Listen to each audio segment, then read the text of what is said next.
Welcome to Mystic Realms Recap. Links are in the description below. Please show some love of the author and me.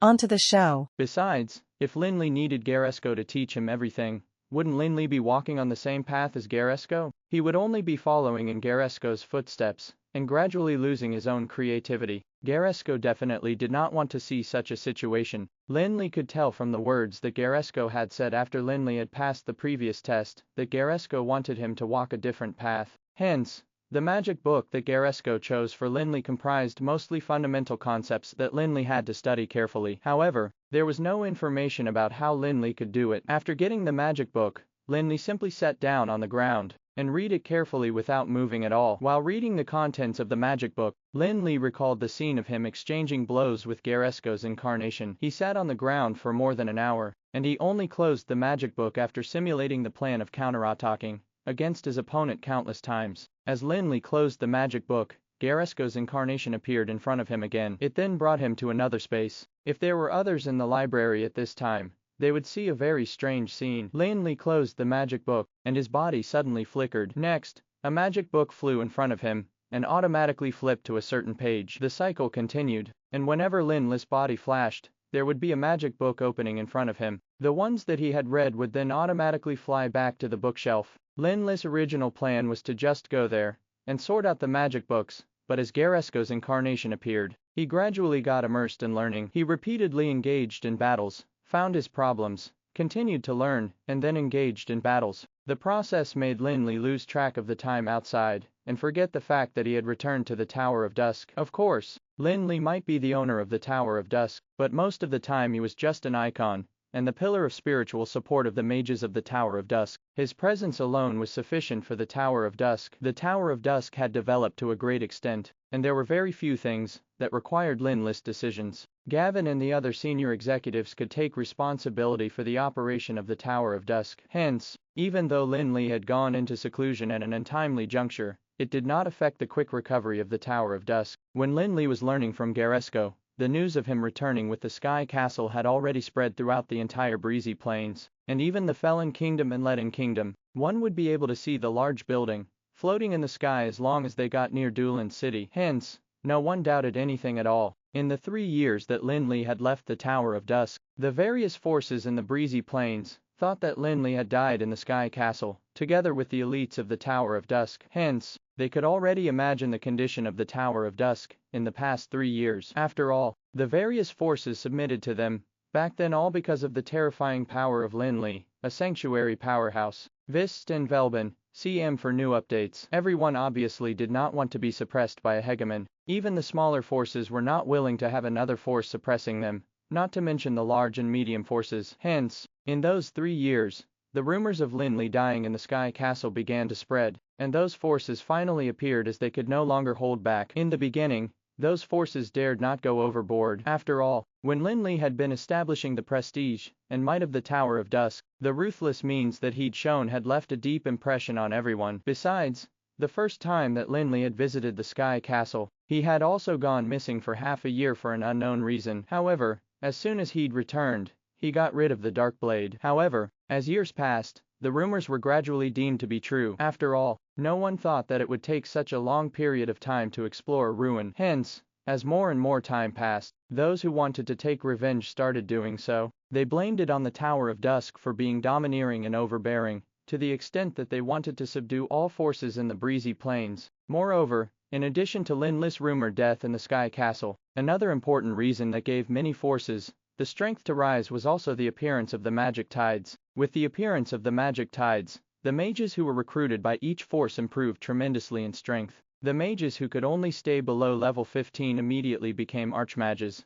while the archmages who initially could not step into the legendary realm finally did so. For some small forces that could not recruit mages, the magic tides naturally did not have much of an effect. However, for the large and medium forces who had many mages, it was a great opportunity. Although more than half of the elites of the Tower of Dusk had been taken away, there were still many mages left. Likewise, they had also gained many benefits from the magic tides, and become strong mages whom the other forces could not deal with easily. However, the Tower of Dusk had become the public enemy. Back then, The leaders of many factions could still remember clearly the scene of their forces being forced to submit. After the departure of Lin Li, the sanctuary powerhouse, and more than half of the elite mages, the Tower of Dusk was just an ordinary major force in the breezy plains. Besides, there were not too many powerful figures to watch over the Tower of Dusk. Unlike in the other large and medium-sized forces which had at least a few legendary powerhouses, who were at level 23 or level 24, the Tower of Dusk and the Magic City were the only forces that the other forces could not compare to. However, if those forces wanted to deal with the Tower of Dusk,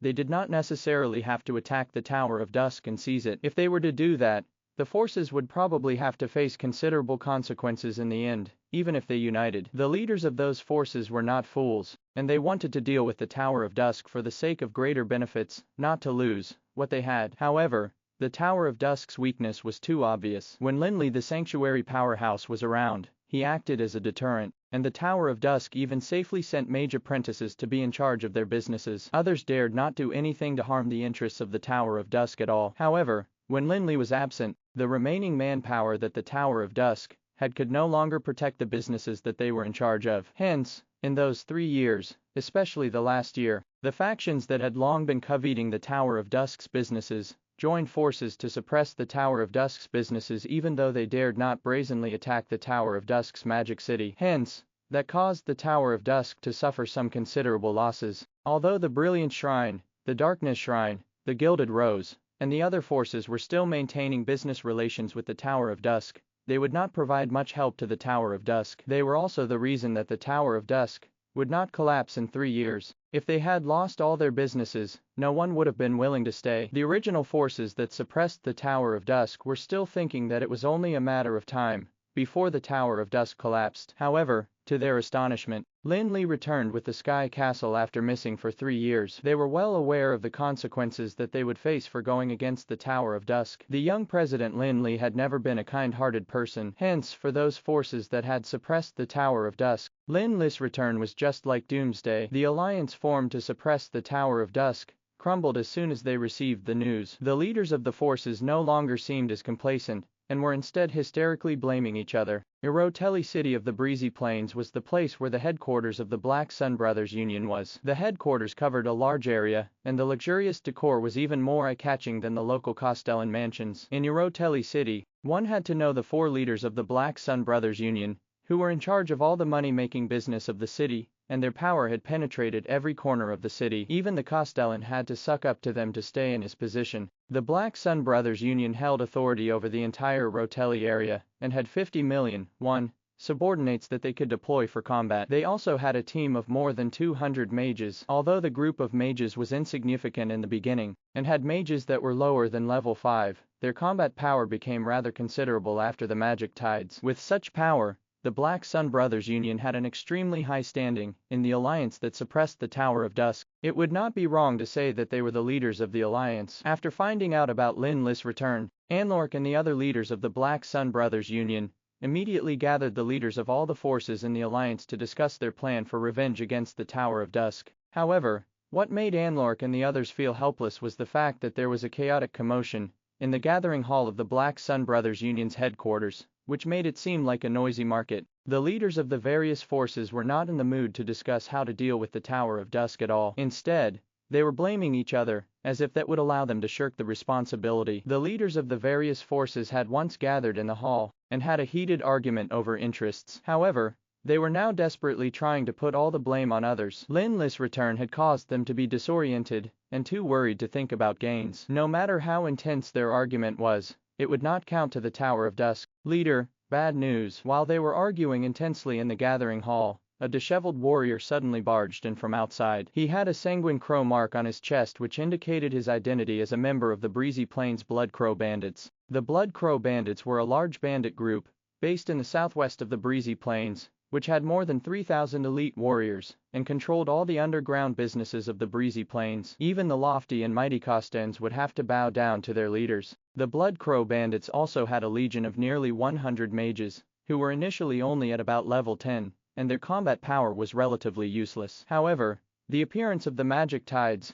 made the mages improve up to 100 times faster, and the originally useless legion of mages became the Blood Crow Bandits' trump card. That was also the very reason that the Blood Crow Bandits had the confidence to cooperate with other forces and go against the Tower of Dusk. However, their confidence was built on the basis that there was no real powerhouse in the Tower of Dusk. Now that Lin Li had returned to the Tower of Dusk with so many powerhouses in the Sky Castle, the number of mages the Blood Crow Bandits had no longer mattered. When he heard his subordinate lamenting, the leader of the Blood Crow Bandits, Ingari, immediately had an ominous hunch. He suddenly stood up and asked his subordinate, "Speak up, what happened?" Overwhelmed with grief, the warrior of the Blood Crow Bandits lay on the ground and sobbingly yelled, "Leader, it's over, it's all over, all our brothers are finished." Upon hearing his subordinate's answer, Ingari immediately felt his vision darken as his body swayed twice. Barely supporting himself against the table to stop himself from falling, he asked, "Where are the 2 deputy heads? Where are the few guests that we hired to help?" "They're all dead. When I went back,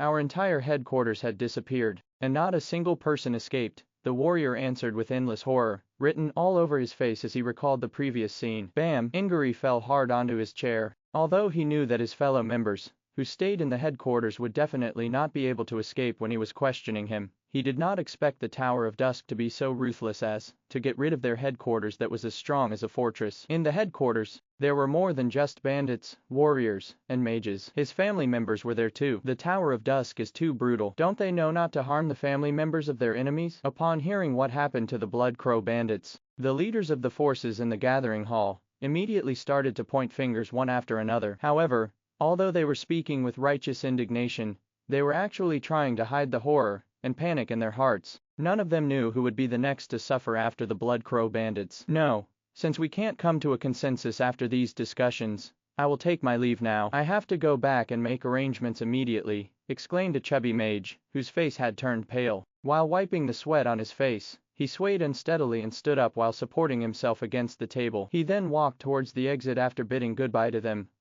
50,000 is more likely. What else was there to discuss at this point? Discuss how to deal with the Tower of Dusk. What a joke! The Tower of Dusk was helmed by a sanctuary powerhouse, and though the factions had been strengthened by the magic tides, they would definitely still die in the face of a sanctuary powerhouse. After the chubby mage took the lead, the others also immediately stood up to bid everyone goodbye in a bid to go back to their own territory as soon as possible. Even if they had to die, they had to settle their family first. There were even some who were thinking of disbanding their forces immediately after returning to avoid suffering the Tower of Dusk's revenge. The noisy and chaotic gathering hall fell silent in the blink of an eye, and the members of the Black Sun Brothers Union like Anlork and the others, as well as Ingari, who had lost everything and had nowhere to go, were the only ones left. Atrocious. Do those guys not know that we can only go against the Tower of Dusk if we join forces? Anlork yelled furiously as he slammed his hand against the table forcefully, causing it to break into pieces. However, he could not hide the horror in the depths of his eyes. While he said that, assembling the forces together did not mean that they would have the power to go against the Tower of Dusk. Actually,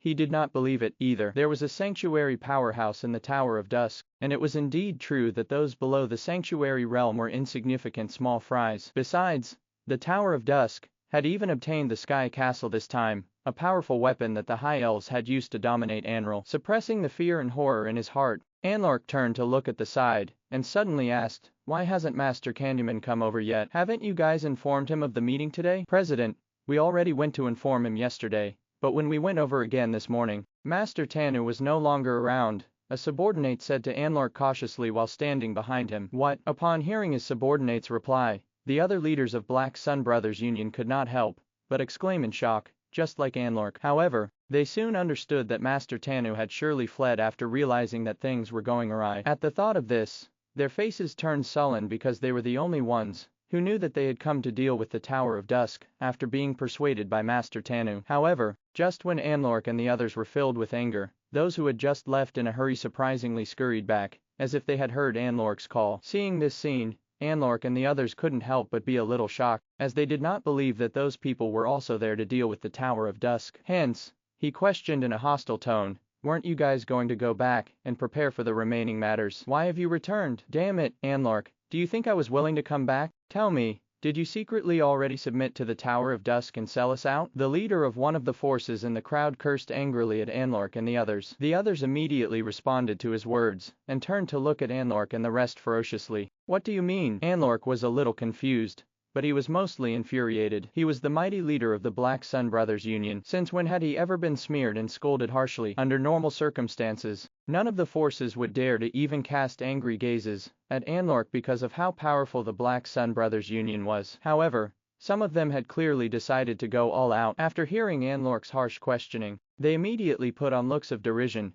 without feeling a tinge of fear at all. "You're the one who did it, and you have the cheek to ask us. Didn't you trick us into coming here just to claim credit from the Tower of Dusk? Make yourselves clear." Anlork was so exasperated that he was shivering uncontrollably from head to toe. If not for his brothers, who were holding him back, he would have long issued orders to have those people killed. "Drop the act. The people of the Tower of Dusk are right outside, and your purpose has been achieved. Why bother fooling us?" The chubby mage who had left the earliest was seated on a chair, and looking upward, clearly already prepared to resign to fate and die. "The people from the Tower of Dusk." Hearing those people's words, Anlork immediately felt his vision blacking out as he involuntarily took 2 steps back, not knowing that he had knocked over the chairs behind him. At this moment, a group of mages from the Tower of Dusk stood outside the gathering hall, blocking the entrance. The people in the hall finally stopped berating Anlork when they saw the people of the Tower of Dusk. Shivering continuously, they looked out of the door, as if they were waiting for the Tower of Dusk to make the last verdict.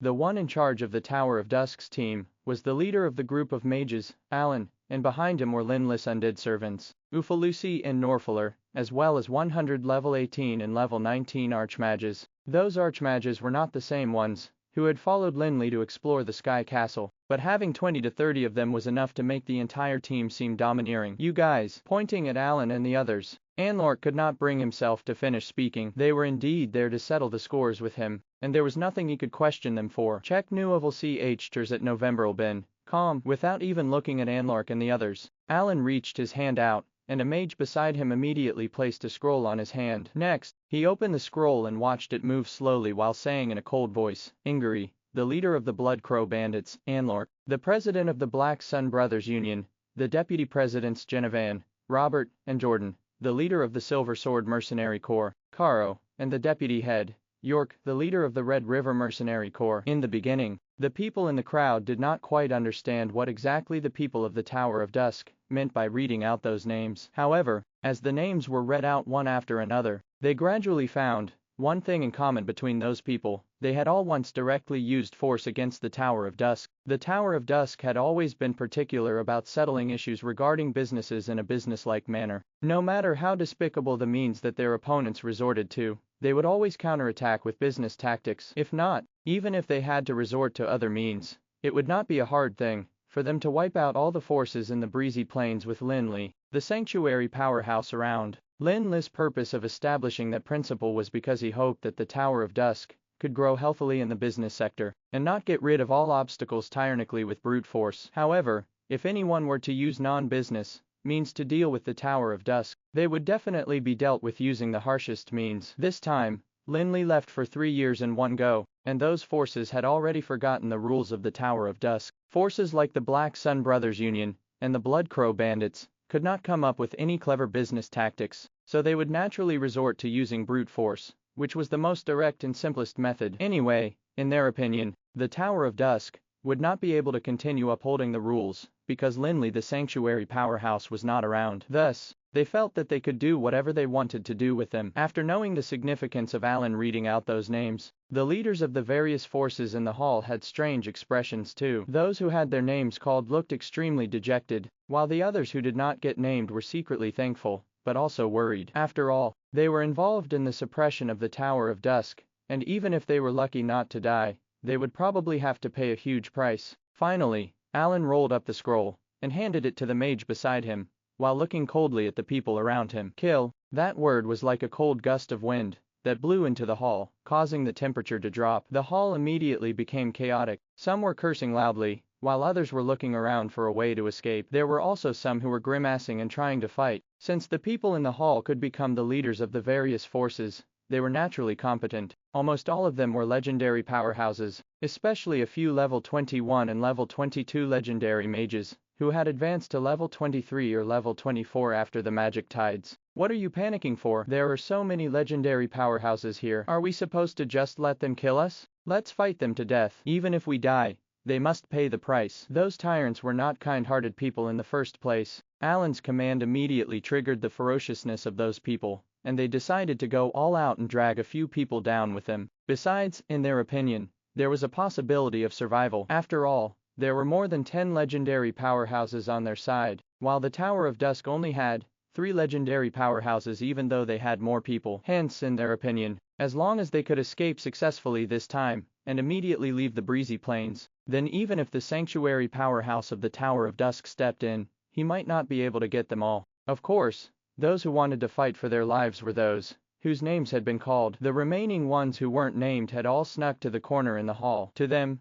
staying alive was the most important issue, and even if they had to lose everything they had, they would be able to rise again. Generally speaking, Alan was actually not acting too smart, and he felt that he could send some people to split up and siege the place, which was the real foolproof way. Now that he had angered all of them, they would definitely be provoked, and that would make his mission a lot more difficult. It was not that Alan did not think it through well, but because the Tower of Dusk was not only seeking revenge this time, they also wanted to assert dominance in the breezy plains and tell all the forces that the master of the Tower of Dusk had returned. Lin Li had been away for only 3 years, and the forces in the breezy plains had already begun to forget about the authority of Lin Li, a sanctuary powerhouse. That just meant that the deterrence Lin Li had given them before was not enough. If it had been the Supreme Council, things would have been different. There had been rumors of the 3 arbitrators dying in Anral. After all, the 3 arbitrators rarely appeared in front of the world, but no force had ever dared to verify the truth. In the past 1,300 years,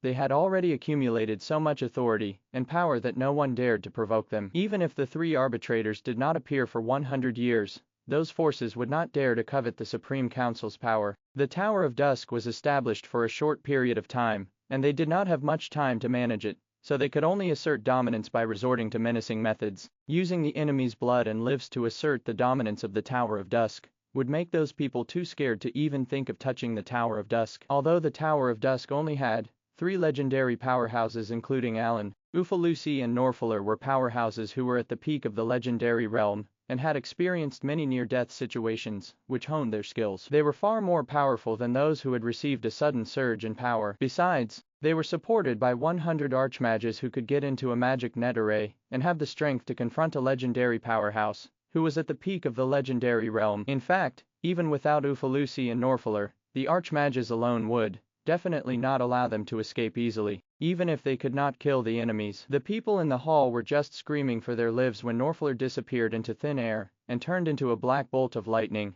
that flashed into the hall. Norfaller was holding the Heaven's Wrath daggers in his hands, which were glowing red under the fusion of power. Before the others could react, they saw 2 heads floating in midair, while blood spurted out like a fountain before splattering like rain. Seeing that 2 people had been beheaded as soon as they started to fight, the people in the hall finally realized what was going on. Intense fighting spirit emerged in the hearts of the sword sages, and the legendary mages raised their elemental shields, while 2 legendary level assassins silently hid in the shadow of the shields. Master Ufalusi, don't let them escape, Alan said to Ufalusi respectfully. Although he was a servant of Lin Li, no one in the Tower of Dusk dared to regard him and Norfaller as servants. Ha ha, don't worry about it, I'll make sure none of them can escape. Ufalusi chuckled sinisterly and raised his skeleton staff. As a ray of light emerged from the gemstone on top, a large number of skeletons appeared in the hall and covered it. It was merely a necromagic spell known as a bone cell, whose function was to briefly limit the enemy's movement. Usually, it would cause one to be trapped by more than 10 bones. However,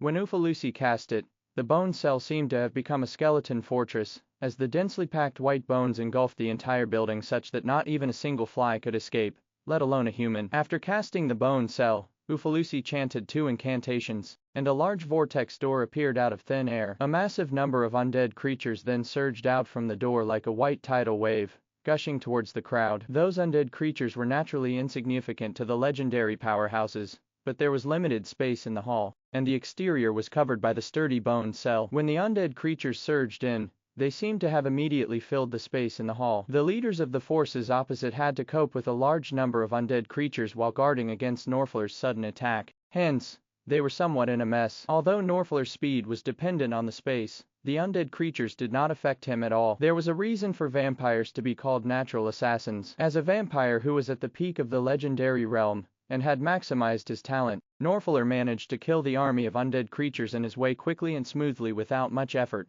especially with the support of necromagic. A sword sage suddenly felt a sharp pain in his chest as soon as he blasted away the undead creatures in front of him. He looked down, only to see a blade that had pierced his back moving slowly out of it. There was a legendary assassin hidden in the shadow, carefully moving towards the gate. However, he suddenly felt his neck turn cold, and the scenes in his field of vision began tumbling continuously. The few legendary mages continued to cast magic spells, only to see that the number of undead creatures was increasing. They had no choice but to fly into the air using their power of flight. However, as soon as they moved away from the army of undead creatures, they saw a wave of radiant and lethal magic spells, and they were immediately blasted by a magic storm. The entire battle lasted for only a few minutes. When Ufalusi stopped the bone cell that covered the building and the tide of death, he looked at the building and the bone cell that had long turned into scraps. Amidst the ruins, Norfaller was holding the Heaven's Wrath daggers and holding down a few people whose faces had turned pale and bodies were trembling. The remaining few were naturally not on Alan's name list, and they were allowed to stay alive for a few reasons. Other than the fact that they had only used business tactics against the Tower of Dusk, they also wanted to use those people as a mouthpiece to propagate and publicize this matter. If all of them were wiped out, it might not cause a huge uproar even if they kicked up a commotion. Hence,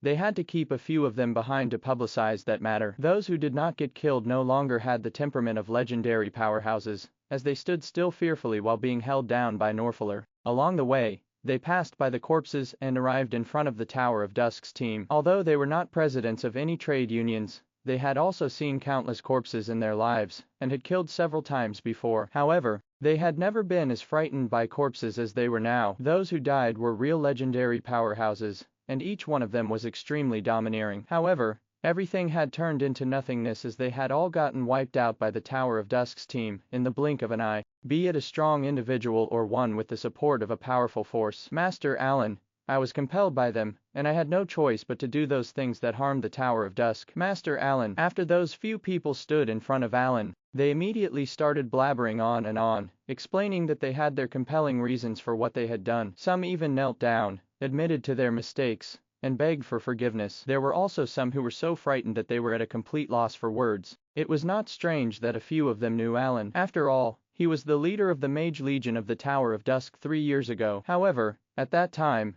they did not take Alan, the said leader who was just a beginner in the legendary realm, too seriously. However, Alan now held the authority to decide if they could live or die. They couldn't help but be extremely respectful to him. Master Alan, these people might have gotten the punishment they deserved, but they definitely have some loyal followers. I hope that you can give us a chance to redeem ourselves, and allow us to deploy some men to help you with the cleanup. The president of one of the trade unions was good at finding chances, as he actually wanted to send some people to help Alan purge the forces that used to be their allies. The few people at the side immediately showed their loyalty after hearing the reminder of their companion. They patted their chest and put their lives on the line, not daring to frown at all. However, Alan shook his head calmly and glanced coldly at the crowd, causing them to flinch. He then slowly said, "No need for that. Those forces no longer exist." Alan's words made those people feel stunned, as they had thought that the Tower of Dusk only wanted to hold the culprit responsible. After all, those who had died in the hall were all the leaders of various forces. In a certain sense,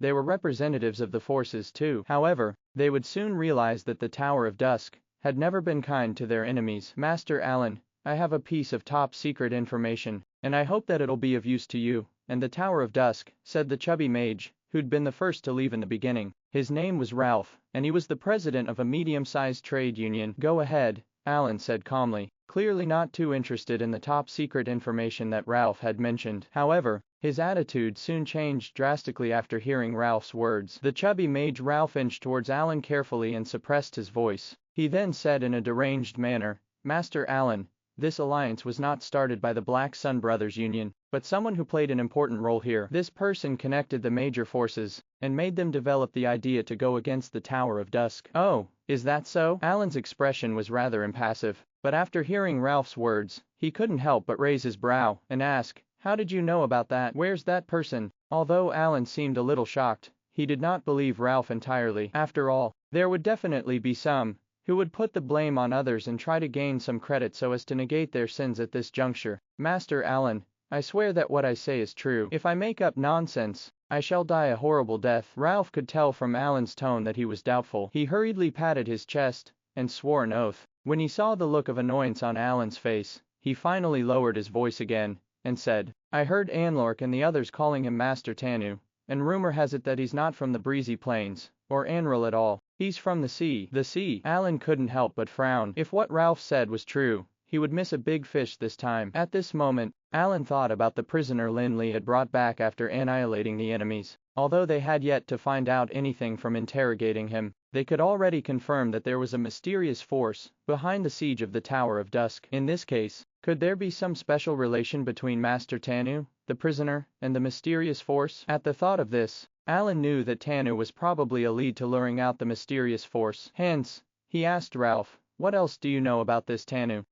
Ralph's features were squished together on his chubby face, but after contemplating for a long while, he hesitantly answered, that person named Tanu is very mysterious, and he only interacted with the leaders of a few forces. I've only coincidentally met him once, but I remember that he had a strange tattoo on the back of his hand, but I don't know the origin of the tattoo. Draw it. If your information is accurate, I'll take it that you've made it up for your mistakes with your credit. Although he had only found out about the tattoo, Alan could vaguely sense that it would be an important lead. Yes, I'll do it immediately without any discrepancies. Ralph was overjoyed to hear that he could atone for his mistakes. He immediately found a piece of paper and a pen, and then went to a suitable place to begin drawing. Compared to Ralph, the others were far less fortunate. Although they managed to stay alive, they had no choice but to sign a contract to sell their lives and hand over their freedom and their businesses to the Tower of Dusk. After signing the contract, they would no longer be the presidents of trade unions, and would instead become slaves to the Tower of Dusk, who would have to slog their guts out for the Tower of Dusk even until their death. They could not turn their backs on the Tower of Dusk at all. Although the few of them were upset at the time of signing the contract, they only knew how fortunate they were after leaving this place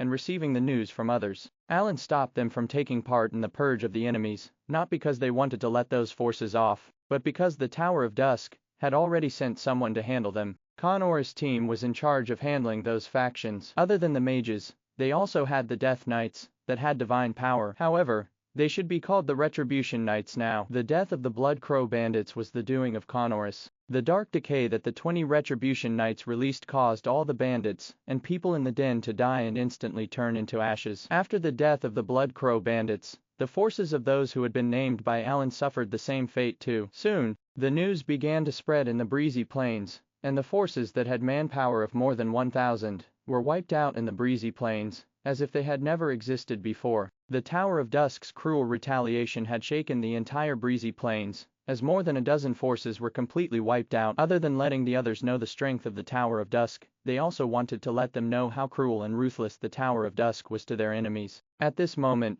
those who had become slaves to the Tower of Dusk finally knew how fortunate they were. After the Tower of Dusk managed to assert dominance, they soon regained all the assets that they had lost in the past 3 years, without any losses at all. The leaders of the various forces dared not delay as they quickly proceeded to the Tower of Dusk, with hefty gifts and hopes to see the president, and resign various business cooperation agreements. The top forces of the breezy plains like the Mithril Alliance, the Caesar family, and the Blood Moon clan had gradually changed their attitude towards the Tower of Dusk. Although they had not suppressed the Tower of Dusk directly, they had either terminated their business cooperation with them, or offered even harsher conditions. However, now that Lin Li had returned and re-established his inviolable majesty in the breezy plains, the various major forces immediately changed their attitude again. However, since they had all gained massive benefits in the magic tides this time, some of their members were even rumored to have become actual sanctuary powerhouses. Hence, even their attitudes had changed, and they were no longer like what they used to be 3 years ago. Of course, only the top forces had the confidence to show such an attitude. The other medium-sized forces would not have the right to speak to the authorities of the Tower of Dusk. If they did not have a sanctuary powerhouse as their leader, they would have to cowardly bow down. Hence, the leaders of those forces dared not make any mistakes in pleasing the Tower of Dusk. However, Lin Li was currently painfully and happily accepting the teachings of Garesco in the library. While suffering, he was also continuously charging towards a higher level. How could he have the time to see some insignificant small fries? Even though he was initially rather concerned about the captive and the mysterious force, he could not be bothered to go over and ask them. After Alan returned with the picture that Ralph had drawn, he wanted to report to Lin Li immediately, but he was stopped outside the library. Hence, He had no choice but to discuss it with Gavin and Basil. Although he could not report to Lin Li immediately, that did not mean that he would put the matter aside. If he could give Lin Li all the answers when he appeared, he would show his competency as a subordinate. This is the picture. It doesn't seem like a mageth or a magic array. Is it really just an ordinary symbol? Among the few senior executives of the Tower of Dusk, Basil, who had once lived in hiding in the library of Dewland, was the most knowledgeable. However, after he looked at the photo that Alan handed him, he felt a little helpless as he could not recall that picture. This drawing is from a person named Tanu,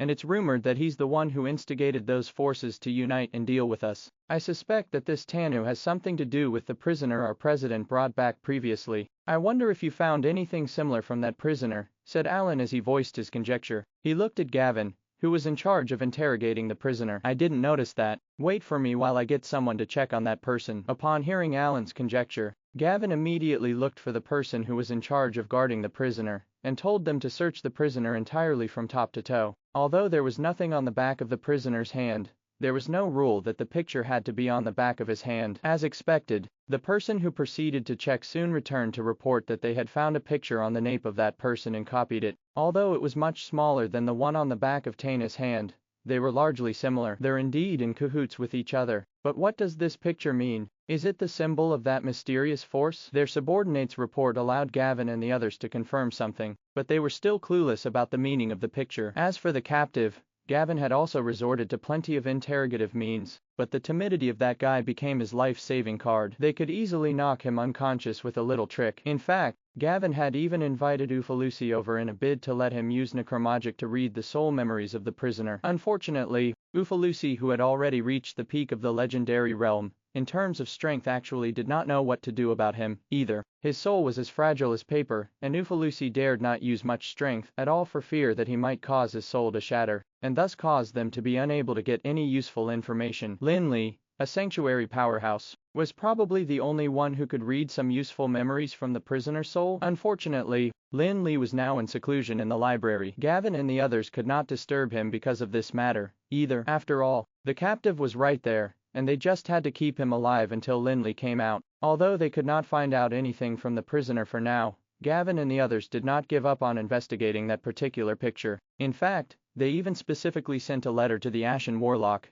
in hopes to get an answer from him. After all, the Ashen Warlock had lived in the breezy plains for numerous years, and he might know something. Although the Ashen Warlock had been living covertly in Grand Town, and seemed unconcerned about the world, he knew everything that happened in the breezy plains. He was a sanctuary powerhouse, who could not be bothered to care about the existence of randoms, but he decided to respond to Gavin and the others on Lin Li's account. Illuminati, what kind of force is this? Why haven't I heard of it before? After receiving the Ash Warlock's reply, Gavin and the others gathered together to open the letter, only to see the word, Illuminati, written on it. However, none of them, not even Basil, remembered anything about the Illuminati. Fortunately, thanks to Lin Li, the Tower of Dusk had always been on good terms with the Brilliant Shrine and the Darkness Shrine. After finding out about the Illuminati from the Ashen Warlock, Gavin immediately wrote letters to the Brilliant Shrine and the Darkness Shrine to ask about the Illuminati. Although the Brilliant Shrine and the Darkness Shrine were established only at the end of the Dark Age, unlike the Ashen Warlock who had existed for countless years,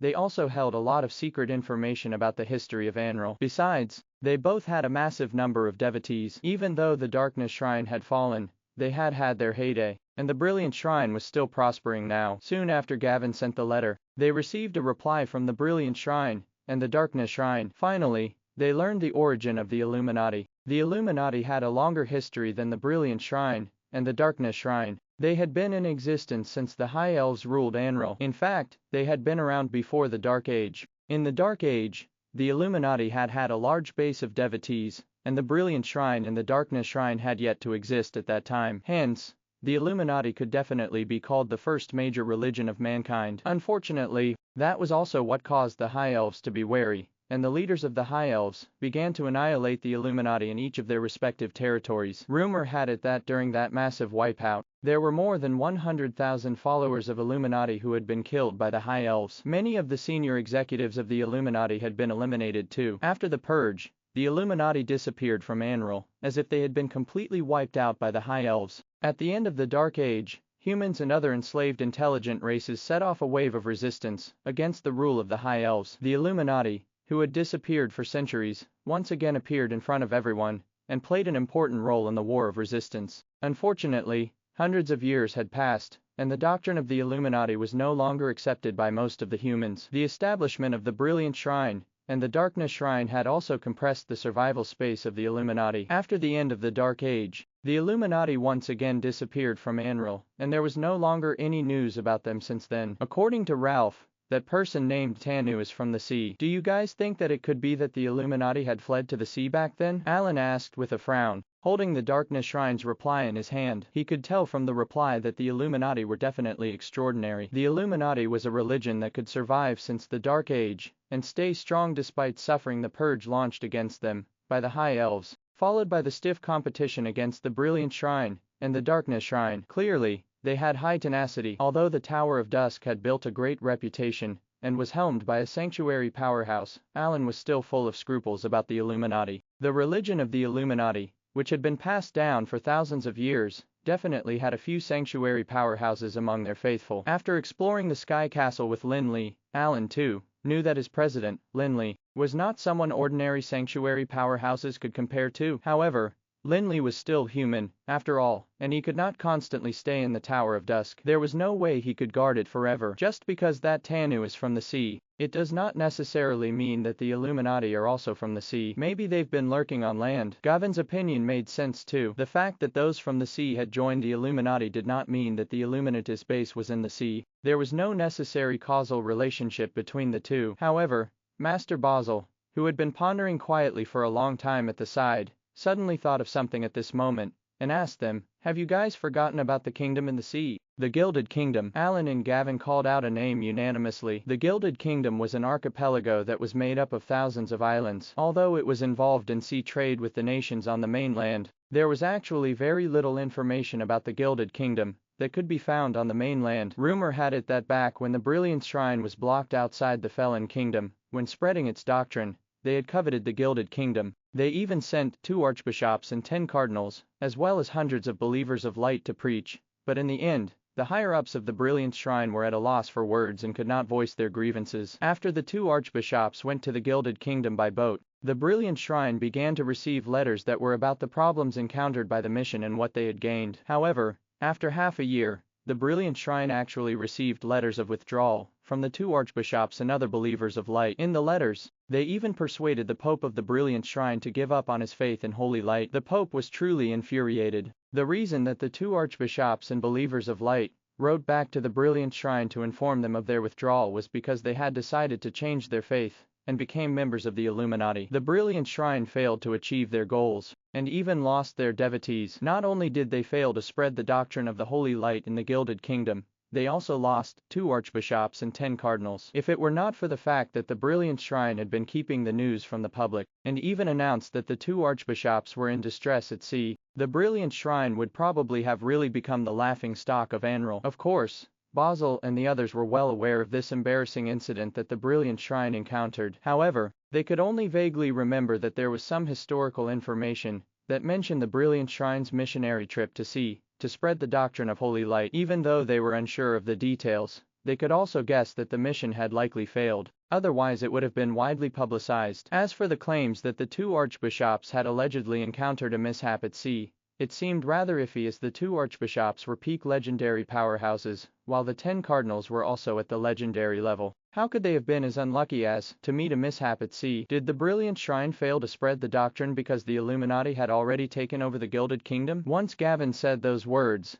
their faces turned sullen immediately. If the Illuminati were only lurking in the mainland, they would probably have limited strength, if any. However, if the Brilliant Shrine had been developing in the Gilded Kingdom, it would have been a problem on 2 levels. The Brilliant Shrine was developed in the Leaden Kingdom, and now they were a force that was second only to the Supreme Council. Although the Gilded Kingdom was just a kingdom in the sea, it was not a pathetic kingdom that was made up of only a small island. It was truly composed of thousands of islands, which each covered a large area. The largest one was 10 times the size of Alana, and the ordinary islands were all just as large as Duland. If all the islands were combined, they would probably be larger than the area covered by 2 human kingdoms. Naturally, they had a large population too. Hence, if the Illuminati could really make the Gilded Kingdom their foundation, their strength after years of development would definitely not be far behind the Brilliant Shrine, even if they were not on par with it. The fact that a force that was comparable to the Brilliant Shrine targeted the Tower of Dusk was definitely not a good thing. After summarizing all the information, Basil and the others went to the library again in a bid to report the information to Lin Li and discuss what preparations the Tower of Dusk should make next. However,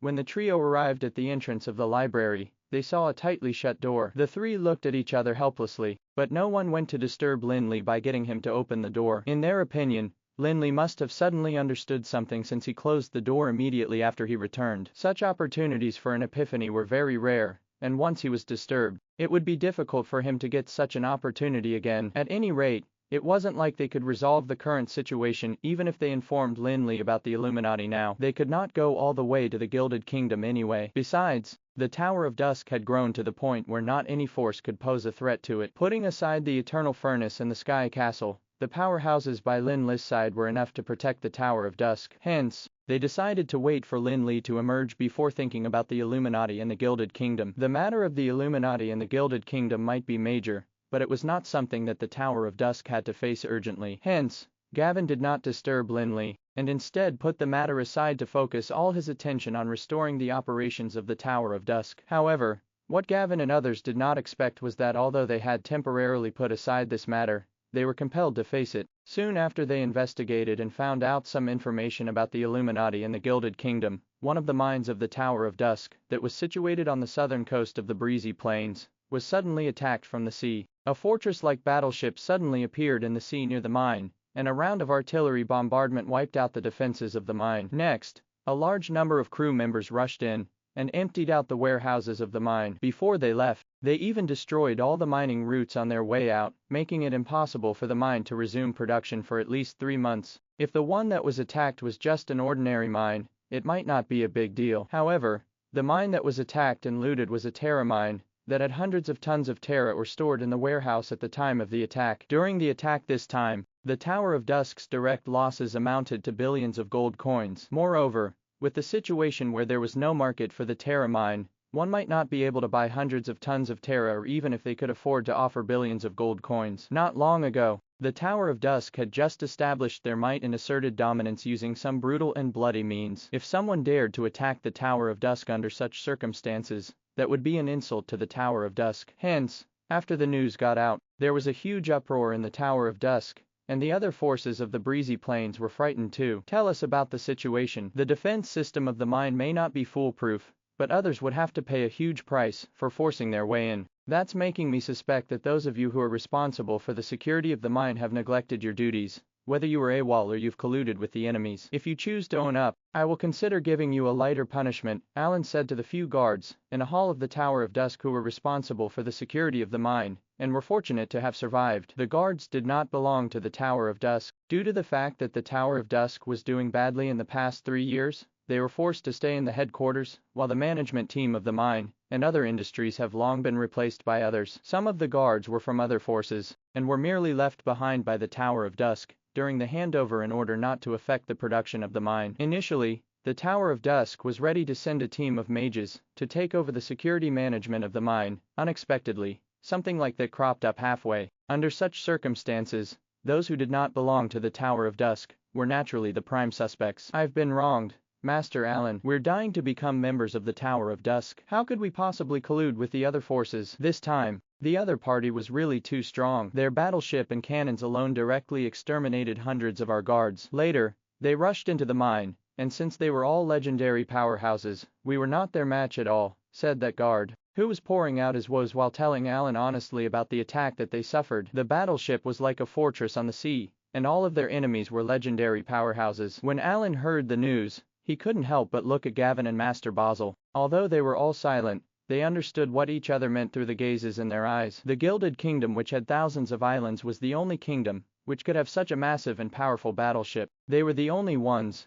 who could have such a powerful team that consisted entirely of legendary powerhouses as well. These days, Alan and the others might have put aside the matters regarding the Illuminati and the Gilded Kingdom, but they continued to have people collect information about the Illuminati and the Gilded Kingdom from all sources. Although they did not manage to collect much information, they were no longer as clueless about the Gilded Kingdom and the Illuminati as they used to be. The Gilded Kingdom was far away from the mainland, and controlled thousands of islands, as well as a sea region of an unimaginable size. Naturally, they could exert the power of the sea. They seem to have conducted extensive research on alchemy, just like the Rotterdam Kingdom. However, the Rotterdam Kingdom used alchemy to build the alchemy colossuses, while the Gilded Kingdom used alchemy for their battleships. Added at DF or M no, V, E, L, B, I, in C, O, M. With the powerful battleships that had been refined with alchemy, the Gilded Kingdom had absolute dominance over the sea, and their powerful naval fleet spanned across the boundless sea. Although the Felon Kingdom and the Leaden Kingdom were the hegemons of the mainland,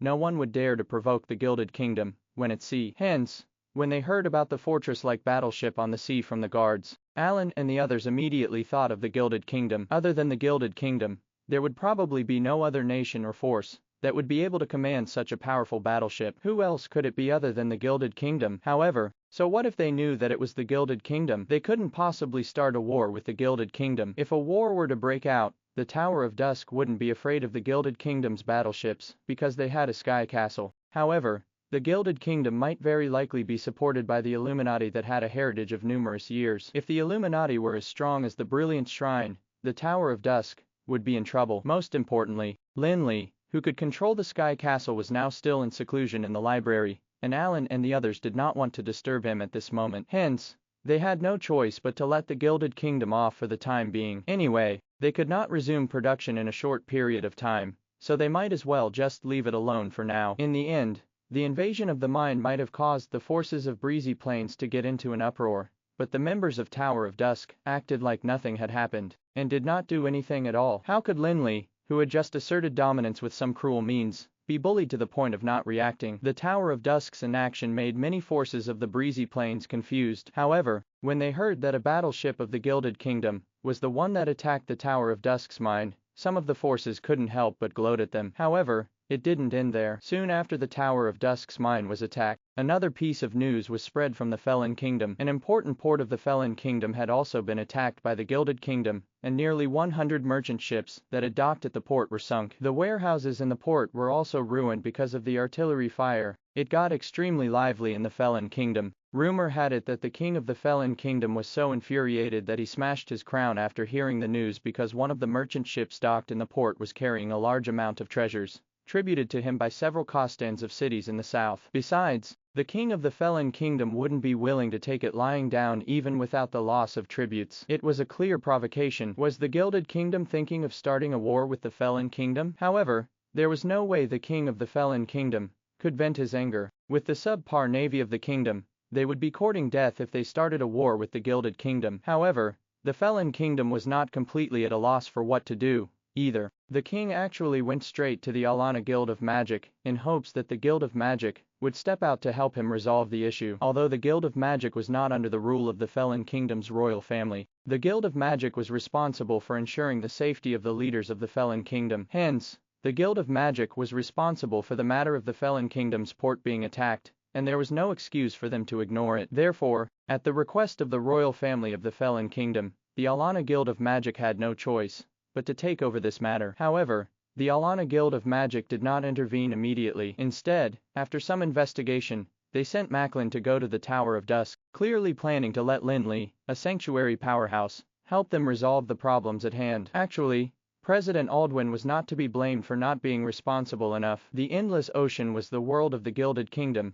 and without a powerful battleship, even a legendary powerhouse would seem like an insignificant small fry there. A slight careless mistake would cause them to die without even getting to fight the battleships of the Gilded Kingdom. Only a sanctuary powerhouse who had mastered the world laws would have the power to deal with the might of nature in the vast ocean. However, the three arbitrators of the Supreme Council, who had stopped paying attention to the world for a long time, would not step in despite knowing about this matter. After all, in the opinion of the three arbitrators, the people from the Felon Kingdom and the Gilded Kingdom were all insignificant, and they felt that it was not worth their while to intervene in something that was akin to a fight between mobs. Hence, Aldwin thought of Lin Li. After all, Lin Li had just stepped into the sanctuary realm, and he did not see them as nobodies. When Macklin arrived at the Tower of Dusk, half a month had passed since the Tower of Dusk's mine was attacked. However, Lin Li still did not come out of the library. Although Macklin was on good terms with Lin Li was ultimately a sanctuary powerhouse. If Lin Li was free,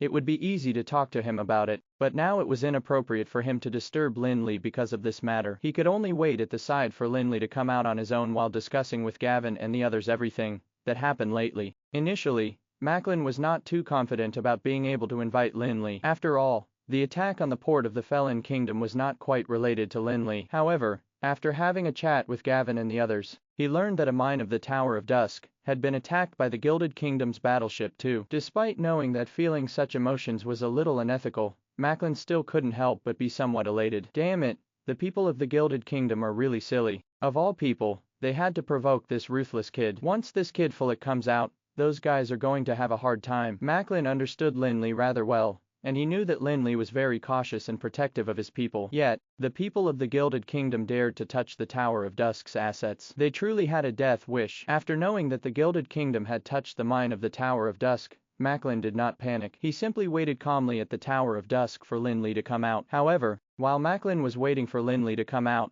there was a sudden influx of guests in the Tower of Dusk again. Besides, the reason that those people came was surprisingly to seek help from the Tower of Dusk too. They had continuously been attacked by an unknown force in this period of time. Many of the guests were ready to see the Tower of Dusk become a laughingstock, but no one thought that they would encounter the same thing. The Tower of Dusk was extremely wealthy, and they would not be affected by the loss of billions of gold coins worth of Terra ore, and the temporary closure of the Terra mine. However, the losses were unbearable for the smaller forces, as those losses were just like daggers to their hearts. After thinking about it, they realized that Lin Li, the president of the Tower of Dusk, was the only one who could stand up for them. Initially, only the leaders of a few smaller forces were there to seek help from the Tower of Dusk, and most of them owned only 1 or 2 mines. However, the unknown force seemed to have gradually become bolder as they attacked more and more powerful forces. Soon, even the Mithril Alliance showed up at the Tower of Dusk. A few major families of the Alliance had been attacked too. After the Mithril Alliance, the Glitter Gold Trade Union, the Blood Moon Clan, the Caesar family, and other top forces also sent people to the Tower of Dusk. Although those top forces might not be afraid of the unknown force, they could not take care of every industry. After all, the unknown force was coming and going like the wind, such that they could not catch them at all. In fact, the top forces were now encountering the same issues as the Tower of Dusk. Although they were extremely powerful, they had many businesses, and even the strongest force could be attacked by smaller forces. When split up, if they concentrated on a single business, it would be akin to giving up on the others. After all, no one knew which industry the enemy would attack. The reason that no one dared to touch the businesses of the major forces was that they had a great deterrent effect on other small forces, just like the Tower of Dusk before they asserted dominance. Actually, all top forces had established their authority using the lives of the enemies before. However, the unknown force that had suddenly appeared was clearly not a force from the breezy plains. Even if the Mithril Alliance wanted to take revenge, there was nothing they could do. Of course, the Mithril Alliance and the other forces were not there to seek help from Lin Li, but rather wanted to join forces with him to nab the unknown force. Under the influence of the magic tides, the strength of the few major forces naturally increased. But most importantly, they now had sanctuary powerhouses too. Elvis of the Mithril Alliance, who had long since stepped into the peak of the legendary realm, had been in seclusion to break through to the sanctuary realm. If everything had developed as per normal, Elvis would have no hopes of entering the sanctuary realm, but he encountered the largest magic tides in history, which allowed him to break through the bottleneck. A year ago, he had successfully entered the sanctuary realm. However, due to the magic tides, Elvis' strength would probably stagnate at level 25 from now on, unless he encountered another wave of magic tides that were more intense than this one. That would give him a slim chance of breaking through. Master Thomas, the first president of the Glitter Gold Trade Union, also relied on the magic tides to successfully break through the bottleneck of the peak of the legendary realm, thus becoming the first sanctuary powerhouse of the Glitter Gold Trade Union. As for the top forces like the Caesar family and the Blood Moon Clan, their legendary powerhouses who had been stuck at the peak of the legendary realm, had also stepped into the sanctuary realm within this short period of time. Actually, that was not strange at all. Each of the top forces had an extremely strong foundation and a few old fogies who were stuck at a bottleneck at the peak of the legendary realm. Most of them no longer meddled with the affairs of their families and forces, and were instead focusing all their attention on breaking through the bottleneck. They would either step into the sanctuary realm and obtain thousands of years of life, or stay in seclusion and quietly turn into a pile of ashes. Back when Lin Li was a guest at the Brilliant Shrine, he had heard of a forbidden place in the Brilliant Shrine that was specially for those who were in seclusion to break through to the sanctuary realm. Due to the fact that no one dared to disturb them, it was unknown if the people who were in seclusion in that one room were alive or dead. Some might only have their corpses discovered decades or even centuries after their deaths. After all, only 4 magic tides had appeared in Anral so far, and not every legendary powerhouse could get such an opportunity. Besides, not every legendary powerhouse who was at the peak of the legendary realm could successfully break through with the magic tides. This time, the ones who visited the Tower of Dusk were not those few sanctuary powerhouses. One of the reasons was that they had to continue familiarizing themselves with their newfound power. After all, they had to rely on an external force to enter the sanctuary realm. Another reason was that they had to guard the headquarters lest it got attacked by the unknown force, which was made up of legendary powerhouses, during their absence. Of course, to some people, there might be another inexplicable reason. They felt that they were sanctuary powerhouses, who were now equal to Lin Li. Hence, there was no need for them to visit Lin Li personally. It didn't take long for the Tower of Dusk to gather the representatives sent by the various forces, just like when the forces came flocking to the Tower of Dusk previously to repair their relationship with the Tower of Dusk. Besides, they could not see Lin Li, and had no choice but to pester Gavin and the other senior executives. They wanted to persuade Gavin to look at the bigger picture and get Lin Li to come out of the library. However, in Gavin's opinion, Lin Li's improvement in strength was far more important than the continuous attacks launched on the businesses of the Tower of Dusk. At most they would repeat what they did 2 years ago and recall all the manpower to the Tower of Dusk. Once Lin Li came out of seclusion, they would be able to get everything they lost. To the representatives of the various forces, waiting was an arduous chore, especially since they were continuously receiving news of a certain industry being attacked. That made their days feel like years. However, since Gavin and the others were not willing to get Lin Li to come out in advance, the others dared not act presumptuously, either. After all, offending a sanctuary powerhouse was no laughing matter. They could only remain in a state of panic, yet no matter how anxious they might be, they had no choice but to wait patiently. They waited for more than half a month, and were on the verge of vomiting blood. However, on this night, the guests of the Tower of Dusk felt a sudden and shocking magical wave. When they were tossing and turning in bed, struggling to sleep, under the magical wave, the Tower of Dusk seemed to be quaking a little too. The magical elements in the space suddenly surged countless times, forming a huge elemental storm outside the Tower of Dusk, which was howling angrily like a gale. Immediately afterwards, they felt that they could no longer suppress the mana in their bodies. It was as if it had suddenly been summoned by the Supreme, wanting to rush out from their own bodies. That gave them a great shock, and they did not have time to find out what was going on in the Tower of Dusk. They either fell onto the ground or lay on the bed to suppress the surging mana in their bodies. That arduous feeling lasted for an entire night before gradually subsiding. The guests were also drenched in sweat, as if they had been pulled out of the water. However, at this moment, they could no longer be bothered to care about their appearance and demeanor. They were desperately trying to carry their weak selves out of the door with horror written all over their faces. As soon as they came out of their respective rooms, they supported themselves against the wall and looked at each other with lingering fear. At this moment, Gavin had also come over with a few mages, and said to everyone, "The president has come out. Let me bring you over." Upon hearing Gavin's words, everyone suddenly thought of the shocking changes that happened at night, and couldn't help but be astonished. Did the president of the Tower of Dusk cause those changes last night? That was a groundbreaking abnormality. How brutal and ferocious must his strength be to be able to cause such abnormal changes? The Mithril Alliance and the Caesar family were not on good terms with the Tower of Dusk, but they had no choice but to be deferential because of the pressure of a sanctuary powerhouse. Initially, the messengers that they sent thought that now that they had sanctuary powerhouses, they would finally not have to obey the Tower of Dusk, but they no longer thought that way now. They had first-hand experience of the shocking changes that happened last night, which were thousands of times more intense than when the sanctuary powerhouses of their forces broke through. They probably had no hope of turning the situation around by relying on the sanctuary powerhouses. Besides, they also noticed that the representatives of their forces had all become rather disheveled after the shocking changes that happened last night. Even till now, they still had yet to recover from the shock. However, the mages of the Tower of Dusk, be it Gavin, who had stepped into the legendary realm, or the other archmages, were completely unaffected. What did that mean? Although the representatives of the forces, especially those of top forces like the Mithril Alliance, were all at the legendary level, their mastery of mana was inferior to that of the archmages of the Tower of Dusk. They did not think that they were the only ones who were affected by the movement yesterday. Clearly, the entire Tower of Dusk was in the range of influence. However, the archmages of the Tower of Dusk did not seem to have been affected at all, unlike they who had ended up in such a mess. They couldn't even walk steadily, and were wobbling and swaying incessantly. Anyway, the president of the Tower of Dusk had finally come out, and thus the representatives from various forces also temporarily suppressed the shock that they had gotten from what had happened last night. Under Gavin's lead, they headed to the conference hall of the Tower of Dusk. Of course, they secretly bore in mind the events of last night, and their new understanding of the president of the Tower of Dusk, which they intended to report to their superiors about when they returned. In the conference hall of the Tower of Dusk, Lin Li was already seated in the first seat, with the head judge of the Tower of Dusk, Master Basil, on his left, and Macklin, who had had an arduous night, on his right. As Gavin went to invite the representatives of the various powers, Macklin complained to Lin Li about the lack of proper rest even though he was a guest. Master Macklin, have you stepped into the sanctuary realm,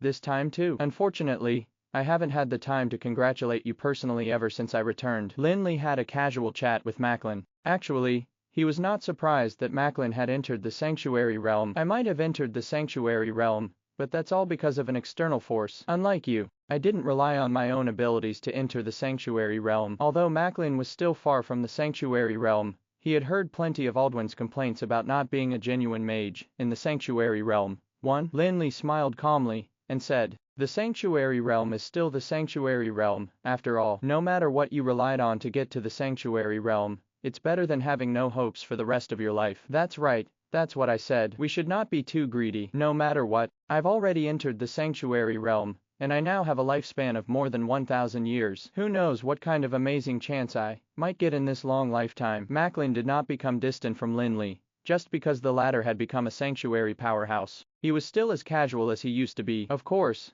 deep down, Macklin was long since amazed and surprised by the fact that Lin Li could advance so quickly in a short period of time. Initially, he'd thought that Lin Li would stop progressing so rapidly after entering the sanctuary realm. After all, the sanctuary realm was different from the legendary realm, and advancing in the sanctuary realm by one level would take at least a few decades. However, after the abnormal changes that happened yesterday, Macklin specially asked Lin Li about it, only to get an answer that would drive others mad. Lin Li advanced to level 27. He remembered that Lin Li only took a little over 3 years to enter the sanctuary realm. In another 3 years, he managed to advance from level 25 to level 27. Even Garesco couldn't achieve such an incredible feat. Indeed, the shocking changes that happened last night were triggered by Lin Li's advancement to level 27. Initially, Lin Li was already at the peak of level 26 when he arrived, and especially after the training that Garesco's incarnation had put him through, he was only a step away from level 27.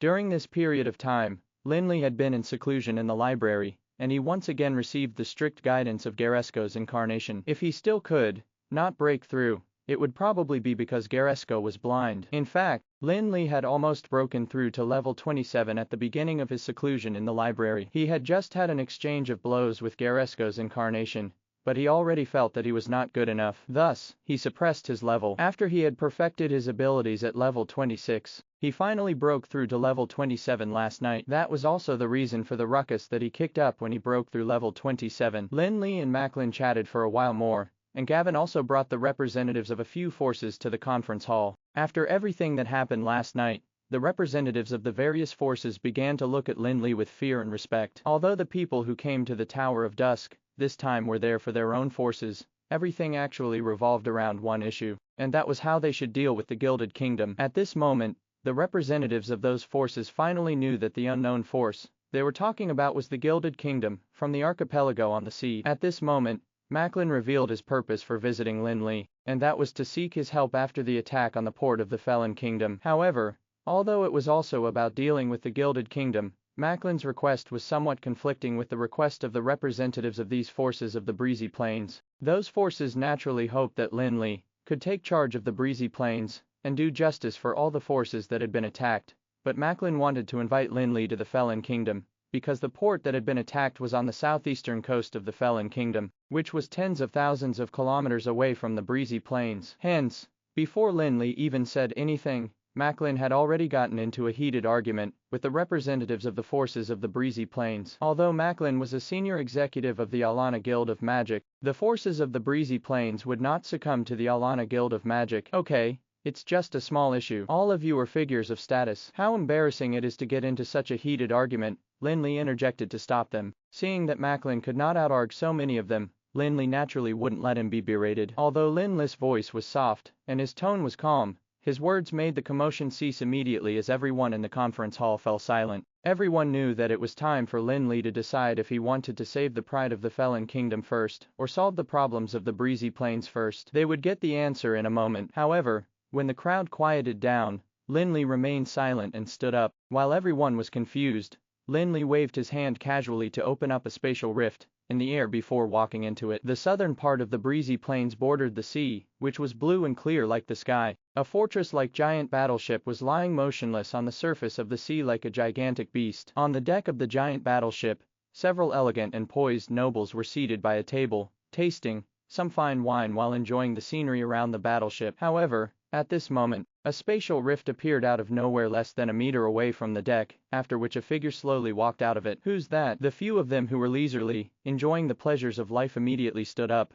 when they saw Lin Li appearing on the deck. They looked at him warily. However, Lin Li simply ignored their question, as if he did not hear them at all. He simply sized up the giant battleship and confidently said, "Nice ship, I'll take it. This kid is courting death." Upon hearing his words, the few of them who had been disregarded immediately flew into a rage. They drew their swords, while blue battle light emerged from their bodies.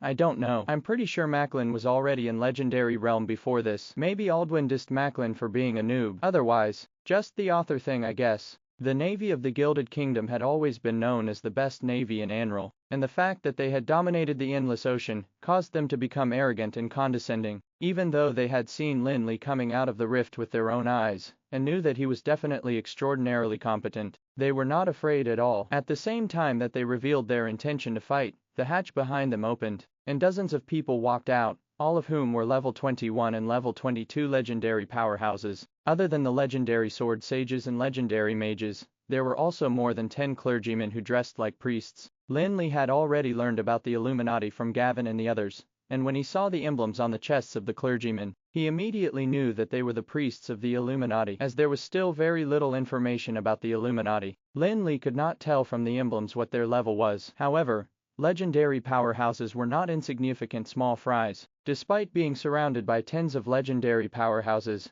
Lin Li's expression did not change in the slightest. He simply sized them up before shaking his head slowly. Although he did not say anything, they could tell the contempt in his gaze. The people of the Gilded Kingdom were infuriated. Throughout this period of time, they had been giving the various forces of the breezy plains a hard time, and had also plundered various ostentatious and valuable objects from the so-called top forces. Hence, they did not take the forces of the breezy plains and their so-called powerhouses seriously. They did not continue to probe Lin Li's origins. Instead, they stood in front and brandished their swords at Lin Li. The mages and priests behind also began chanting incantations. Although they did not take Lin Li seriously, troops were still troops. When facing their enemies, they would still exert their full power out of habit. After all, belittling one's enemy would be akin to suicide. However, when faced with the magic spells and combat energy, Lin Li waved his hands like he was swatting some flies. Countless spatial rifts suddenly appeared densely in the space around the people of the Gilded Kingdom, trapping all of them. The deck was immediately filled with shrieks, but the dozens of powerhouses had no means of resisting at all. They were immediately sliced into shreds, but due to the suction force of the rifts, all the blood and bones were sucked into them. After the densely packed spatial rifts disappeared, there was no longer any human on the deck except Lin Li himself. Besides, the ones who'd vanished were not only those on the deck. Even though the gigantic battleship was assembled with alchemy, it required more than dozens of people to operate. Besides, how could the legendary powerhouses, who were of high status, operate the battleship alone? In fact, Lin Li's original intention was to sink the ship directly into the sea, but after stepping on the deck, he found it rather interesting, and decided to wipe out the crew, and then keep the entire battleship intact. Besides, in the warehouse of the battleship, there were plenty of resources that they had plundered. Perhaps they wanted to take more before returning, but Lin Li was the one who was at an advantage in the end. Lin Li flew up into the sky and waved his hands, after which the giant battleship was sucked into his endless storm. At the same time, a spatial rift appeared in the space, and Lin Li walked over, leaving the peaceful sea. As a guru of alchemy, Lin Li felt that the gigantic battleship of the Gilded Kingdom was lacking in many areas, but the foundation of the entire battleship was not too bad. The Gilded Kingdom had really invested a lot of money into its construction as the materials used were all of superior grade. Although Lin Li could also create a perfect battleship, and the wealthy Tower of Dusk could also afford those materials, there was no need for him to waste his time and effort creating another one himself. If there was a free one, Lin Li planned to modify the gigantic battleship and then make it a marine fortress that could protect the various businesses by the sea. Although there was only one battleship, Angelano and Lin Li could make modifications to it and make its combat power increase by tens to hundreds of times. With the battleship around to patrol the seas, the Gilded Kingdom could forget about roaming freely, like they were in their own backyard. After resolving the issues in the breezy plains, Lin Li once again exhibited his power to teleport. He managed to reach the area near the port of the Felon Kingdom that had been attacked in just one step. The people of the Gilded Kingdom probably thought that the Felon Kingdom would not be able to deploy a decent navy. Hence, although the battleship here was away from the port, it did not stray too far. Now that Lin Li already had a battleship, he could completely protect the businesses of the Tower of Dusk after some modifications to it. Hence, he stopped thinking about getting battleships. Besides, what he wanted to do this time was not entirely to resolve the troubles. Most importantly, he wanted to save some of the Felon Kingdom's pride. To put it bluntly, he wanted to assert dominance. Hence, not only did Lin Li want to destroy the Gilded Kingdom's battleship, he also wanted to make a big deal out of it. Even if he could not invoke fear within the people of the Gilded Kingdom, he could at least make them have some scruples, and not think that they could do whatever they wanted just because they had the advantage in the form of their battleships. Through the spatial rift, Lin Li arrived at the port and used his mental strength to find the battleship of the Gilded Kingdom. He then arrived in the sky above the battleship in one step. This time, he did not waste any more time on deck. He held the Helios scepter in one hand and the Book of Eternity in the other. The Book of Eternity was not only a book of magic notes written by Garesco, it was also a powerful magical weapon. Every page of the Book of Eternity was made using a leaf of the Tree of Eternity, and the ink that was used was the original sap of the Tree of Eternity. If the Book of Eternity truly exploded with full power, it would probably not be inferior to the power of the 7 pieces of the debris of the stars. In the past, even when he had just stepped into the sanctuary realm, Lin Li was not qualified to use the Book of Eternity at all. It was only after studying in the library for this period of time that he finally learned how to use the power of the Book of Eternity from Garesco's incarnation. However, even then, Lin Li could not exert the power of the Book of Eternity with his current power. Lin Li, who had appeared in the sky above the Gilded Kingdom ship, did not give the people on the battleship a chance to react at all. The Book of Eternity opened on its own, and the gemstone on top of the Helios scepter emanated a dazzling ray of light, making it seem as if a sun had risen above the sea. After casting the magic spells, Lin Li waited for the light of the Helios scepter to dim before waving his hand and causing a spatial rift to form in the space. He did not bother looking at the situation below at all. At this moment, the Gilded Kingdom's battleship was engulfed by a massive iceberg, making it look like a large amber white mass. Through the incredibly pellucid ice wall,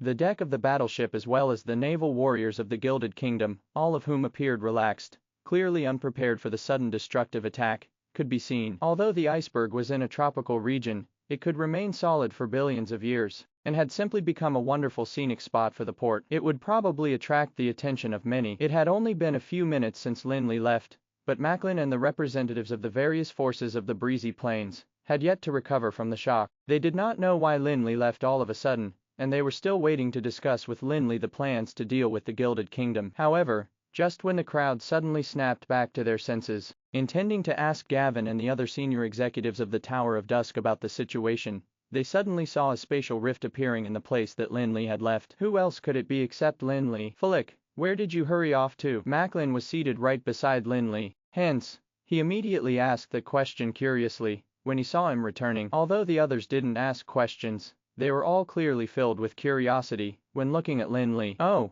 it's nothing. Everything has been settled, Lin Li answered Macklin casually after returning to his seat. What do you mean everything has been settled? Macklin had yet to recover from the shock, and he thought that Lin Li had gone to handle some matters of the Tower of Dusk. Hence, he continued, good that it's been settled. Do you think we can chat about the matter regarding the Gilded Kingdom now? I mean, the matter regarding the Gilded Kingdom's battleship has been settled, Lin Li explained after seeing that Macklin and the representatives of the other forces seemed to have yet to figure it out. It's already settled. Macklin suddenly stood up and finally understood what Lin Li meant. Even though Lin Li was the one who said that, he could not quite believe his ears. Only a few minutes had passed, and even though he was a sanctuary powerhouse, it seemed impossible to cover such a large distance in a short period of time. let alone fight the enemies. As for the representatives of the various forces of the breezy plains, they all seemed to be in disbelief after hearing Lin Li's words too. On one hand, they felt that Lin Li, the sanctuary powerhouse, would not deceive them,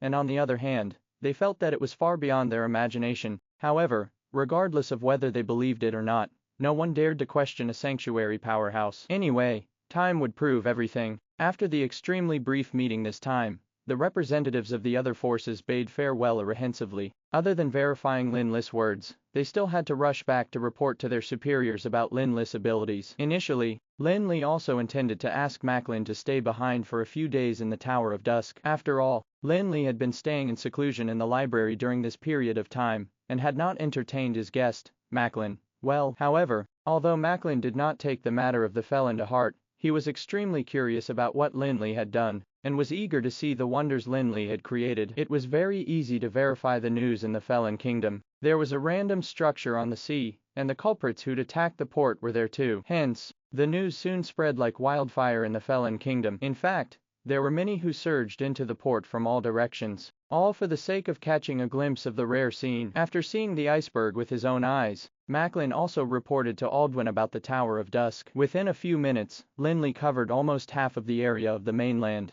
and although Aldwin had also stepped into the sanctuary realm, he admitted that he would not be able to do that. Besides, the Gilded Kingdom's other battleship had vanished in a moment. Perhaps only the 3 arbitrators of the Supreme Council could do something like that. After hearing Macklin's report, Aldwin could not help but think, he's truly an incredible existence that ordinary humans can't compare to. After receiving that news, the king of the Felon Kingdom was so elated that he could not stop grinning. If he hadn't been worried that it might be unsafe in the sea, he would have personally gone to see the wonderful iceberg. The battleship of the Gilded Kingdom had openly attacked the port of the Felon Kingdom, which was tantamount to insulting the Felon Kingdom. However, now that the Gilded Kingdom's battleship had turned into a tourist attraction that was free for viewing, it was a blatant slap in the Gilded Kingdom's face. The king of the Felon Kingdom finally felt like he had vented the pent-up anger of several days. Compared to the Felon Kingdom, it would be harder to prove the authenticity of Lin Li's claim in the breezy plains. After all, Lin Li had taken ownership of the battleship without leaving any remains in the sea. He did not return the resources on the battleship to the respective forces, either. However, when Lin Li placed the gigantic battleship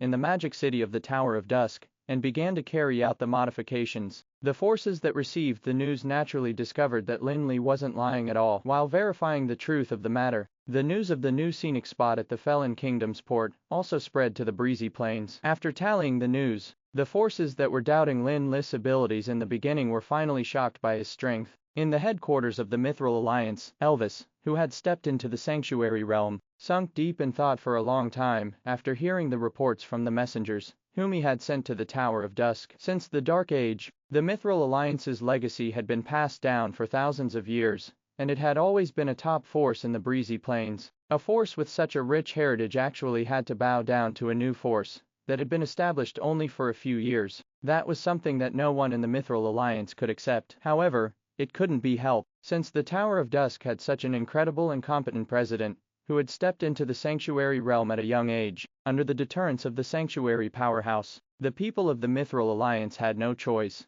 but to resign to fate despite feeling extremely indignant. Otherwise, if they were to end up provoking the sanctuary powerhouse and cause him to attack them, the Mithril Alliance would be too weak to contend with him, no matter how major of a force they might be. Fortunately, the magic tide suddenly appeared and gave Elvis, who had originally lost all hopes of stepping into the sanctuary realm, the chance to do so. Although the Mithril Alliance had always been apprehensive about the rumors of Lin Li dying in the Sky Castle, they had felt that even if Lin Li eventually returned, Elvis' presence of a sanctuary powerhouse would be enough for the Mithril Alliance to gain equal footing with the Tower of Dusk. However, after listening to the report of his men, Elvis' heart, which had just been filled with eagerness and excitement, gradually turned cold again. Elvis had a deeper understanding of the terror of a sanctuary powerhouse than others. Precisely because he had stepped into the sanctuary realm, Elvis could tell from the words of his subordinates that even though he had stepped into the sanctuary realm, the power of the young president of the Tower of Dusk was not something he could contend with. In fact, Elvis could even sense that the gap between him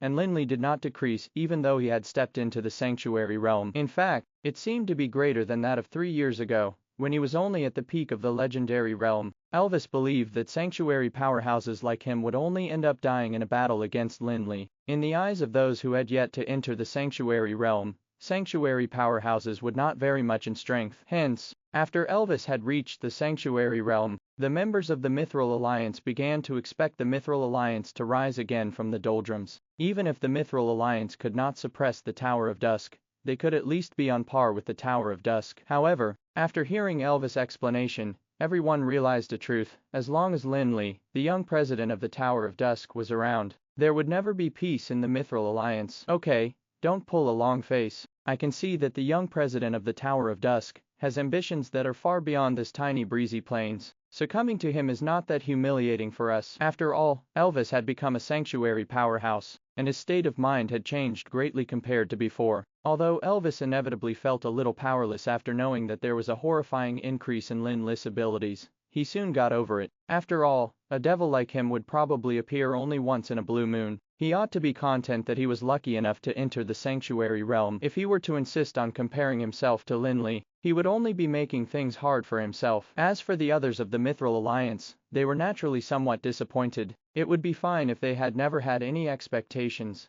but as soon as they got their hopes up, their hopes were dashed again, and it was simply a torture. Elvis naturally knew what everyone was thinking, but they could only accept and figure it out themselves slowly. Persuasion alone would not be too effective. However, in order to avoid letting them feel indignant and develop some other thoughts that would create trouble for the Mithril Alliance, he had no choice but to give all of them a stern warning. At this moment, the other forces of the breezy plains were having similar conversations as the Mithril Alliance. As usual, only sanctuary powerhouses would know how terrifying other sanctuary powerhouses were. Some of the forces kept a low profile after having a few members become sanctuary powerhouses. At the same time, the various forces became more and more respectful towards the Tower of Dusk, thus causing their speed, 1, to increase immediately. Within less than 20 days after Lin Li came out of the library, the businesses of the Tower of Dusk had already recovered, and were also developing rapidly. Lin Li also made use of those few days to modify the gigantic battleship, thus causing the fortress-like battleship to become even more terrifying. With this battleship to patrol the seas, the Gilded Kingdom would be courting death even if they sent another 10 battleships. After tossing the battleship into the sea, Lin Li welcomed another longtime acquaintance of his,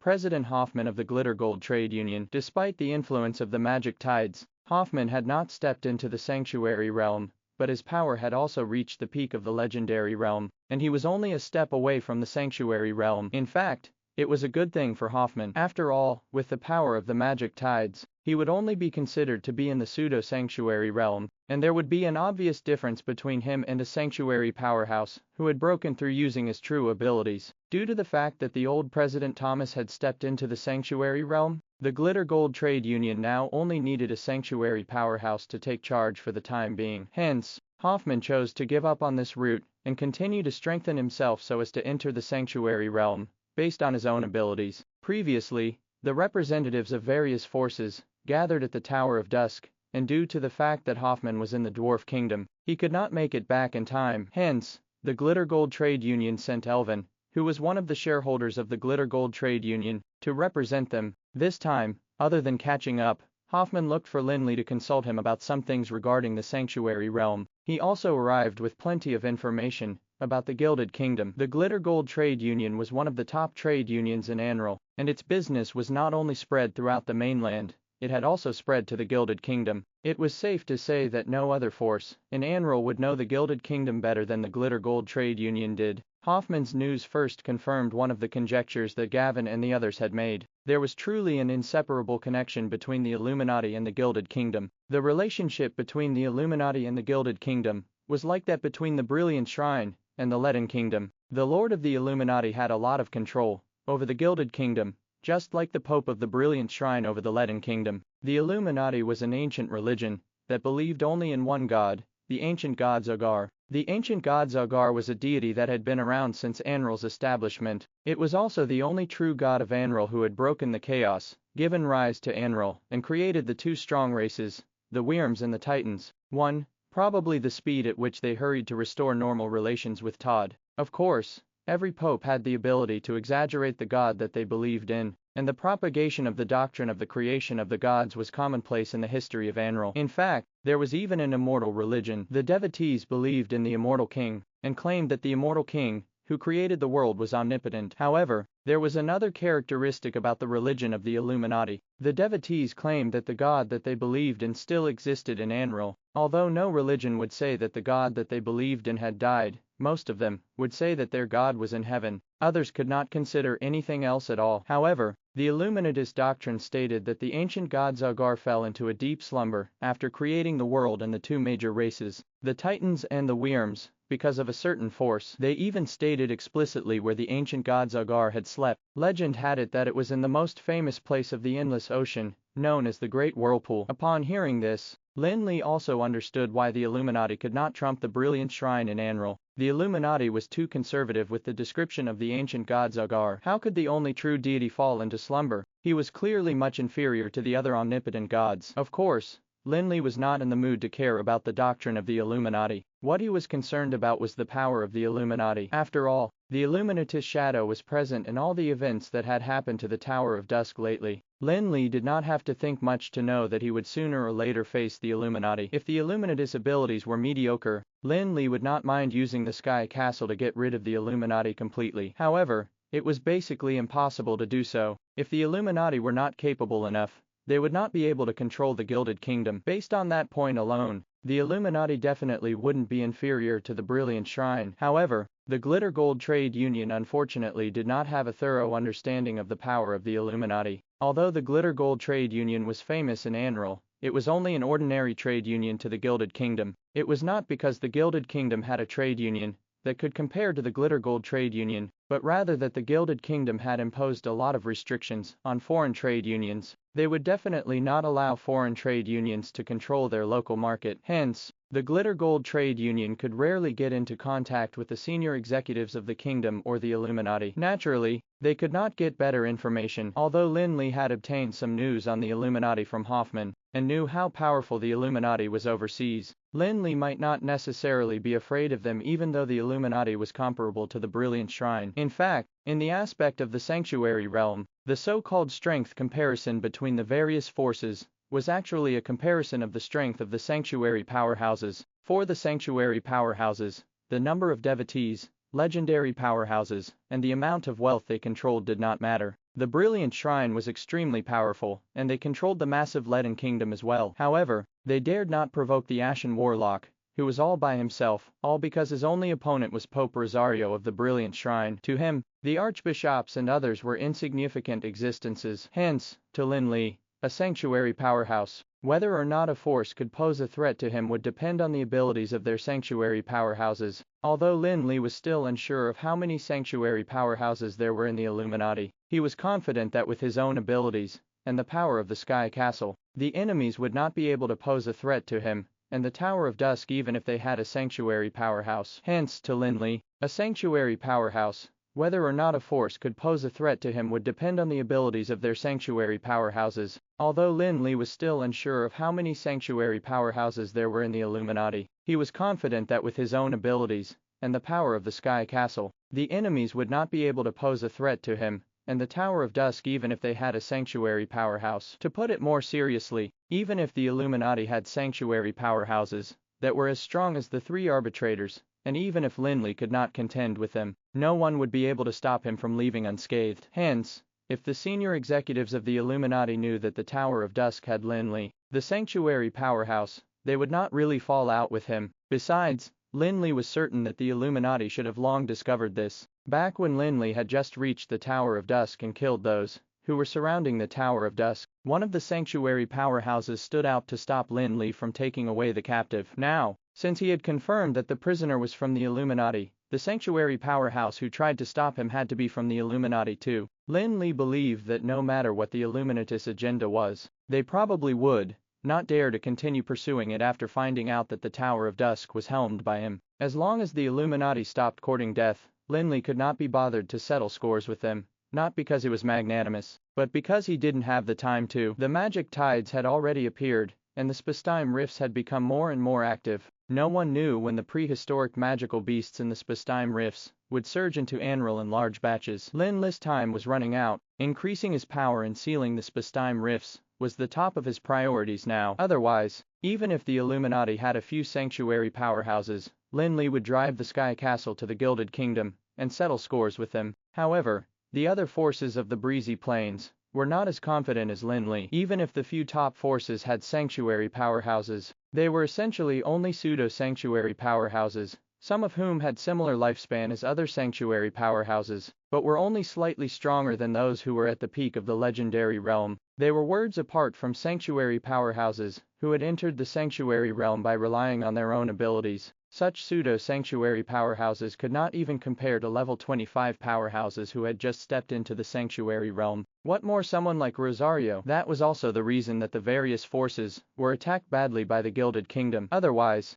any true sanctuary powerhouse would definitely be able to resolve that issue. Hence, although the people who made a mess of the Breezy Plains had already been killed by Lin Li, the various forces did not feel relieved just because of that. Instead, they began to feel a suffocating oppression. The ordinary small and medium-sized forces might be dauntless because of their ignorance, but forces like the Mithril Alliance and the Caesar family, which had existed since the Dark Age, knew what the Illuminati was like. In fact, perhaps there were certain ancestors of their family who used to be believers of the Illuminati. Although they had sanctuary powerhouses, major forces like the Brilliant Shrine were like behemoths that they dared not provoke. They might not know the exact strength of the Illuminati and the Gilded Kingdom, but with the Brilliant Shrine and the Leaden Kingdom as examples, they could more or less guess that the Illuminati was not to be provoked. Now that they knew that the Illuminati and the Gilded Kingdom coveted the Breezy Plains, the forces immediately began to get nervous. Although many of the forces weren't convinced with the Tower of Dusk, the latter did not harm their interests,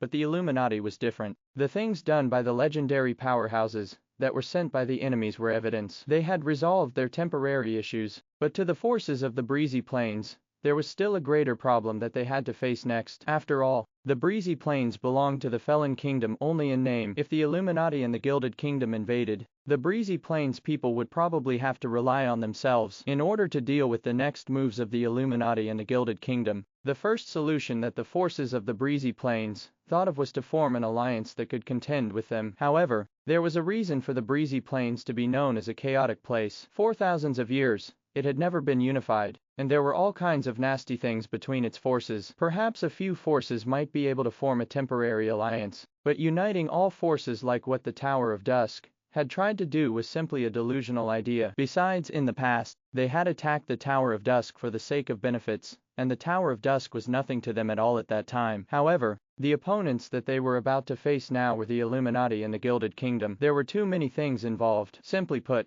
no one wanted to take responsibility, but everyone wanted to reap the benefits. In the end, the alliance meeting turned into a laughingstock as it was dismissed after 5 days due to the incessant conflicts between forces. In fact, the forces were not entirely to blame. There were complicated relationships between them, and even if they got the god of mages, Garesco, to come out, he might not be able to settle their issues. Otherwise, the Breezy Plains would probably have been unified a long time ago. How could they be known as the Land of Chaos, if not for that? In the retaliation against the Illuminati and the Gilded Kingdom, even the top forces like the Mithril Alliance, the Caesar family, and others could not really unite the forces of the Breezy Plains. Under the circumstances that they failed to form an alliance, the leaders of the few top forces finally gave up their ambitions, and once again sent their representatives to the Tower of Dusk, in hopes that Lin Li could stand out and lead the forces of the Breezy Plains against the Illuminati and the Gilded Kingdom. However, what everyone didn't expect was that Lin Li went missing again soon after he came out of seclusion in the library. This time,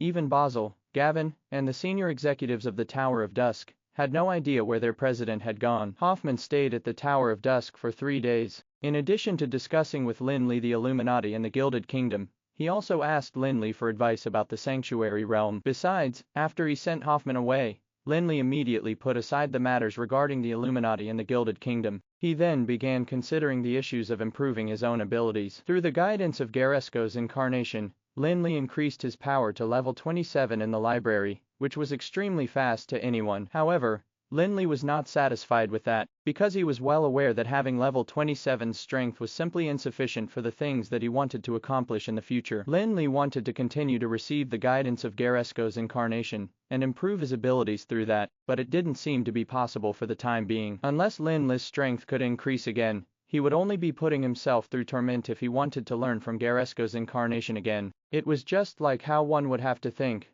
of a way to enlarge a bucket full of water, to continue pouring more water into it. That could be considered a bottleneck. Hence, Lin Li thought about the inverted tower in the Sky Castle, which was not just a simple library. When he first met Garesko's incarnation in the inverted tower, he was taught a lesson. However, it was just the first floor of the inverted tower, and he did not take the risk to explore the higher floors at that time. Although he did not explore it, Lin Li was well aware that the inverted tower was definitely a genuine treasure left behind by Garesko. The gains that Lin Li had made on the first floor were already extremely valuable. Even the 3 arbitrators of the Supreme Council would definitely be jealous. Even to Lin Li, a sanctuary powerhouse, the countless precious magic books were still extremely useful. They would definitely be more beneficial to the other mages of the Tower of Dusk. Those magic books would pave a smooth journey to success for the mages, and lead them to the sanctuary realm. The guidance of Garesko's incarnation was enough to make any sanctuary master go mad. Garesko was named as the god of mages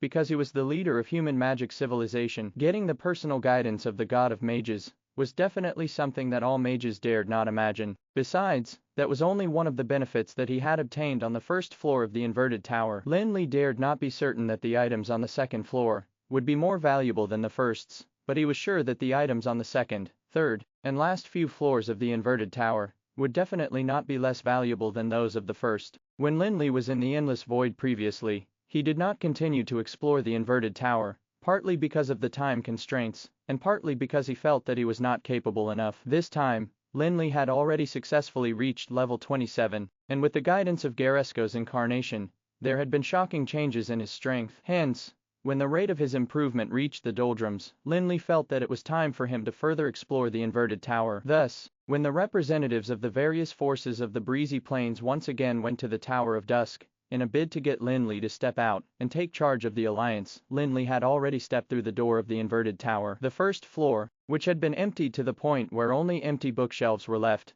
no longer had anything valuable for Lin Li. He directly walked past the bookshelves and arrived in front of the stairs leading to the second floor of the tower. The invisible barrier that had once blocked the crowd from passing through was indeed no longer able to stop Lin Li. He successfully stepped onto the stairs as if he was passing through a water curtain. Before Lin Li reached the second floor, he could already sense the subtle and ancient aura that was surging towards him from above as soon as he stepped on the stairs. At the instant that he sensed that aura, Lin Li began to hallucinate, feeling as if he was suddenly in the prehistoric times. What could it be? Lin Li's curiosity was immediately aroused, but he did not speed up in his tracks. He continued to slowly make his way up the stairs with some anticipation. When Lin Li reached the end of the stairs, he was greeted with the sight of a spacious hall. There were no ornaments in the small hall, only a crystal ball hanging on a stone platform in the center. There were numerous complicated mageths carved in the stone platform, and the crystal ball was not extremely rare, either. It was just a superior grade crystal ball. Lin Li was not surprised to see this. However, there was indeed a vortex door opposite the hall, which was what was emitting the ancient aura. Lin Li knew that the truly valuable item was inside that door. However, there was no way he could know what the crystal ball was used for. Looking at the vortex door, Lin Li knew that it usually meant that there was another space or world behind that door. However, he did not hesitate because of it. If it was designed by the immortal king or Osric, he would have to plan carefully, but since it was left behind by Garesko, it meant that it might not be a lethal trap. Hence, Lin Li did not hesitate any longer. He walked over from the stone platform and the crystal ball before stepping through the vortex door. After stepping through the door, a spacious area appeared in front of Lin Li, and there were smooth lines carved on the ground, forming a massive array. There were giant stone pillars that towered over him in the surroundings. There were many rather beautiful ancient but smooth carvings on the stone pillars. They enclosed the space and made it a nearly circular field. Lin Li could tell from the surrounding scenery that it should be a venue that was somewhat like an arena. However,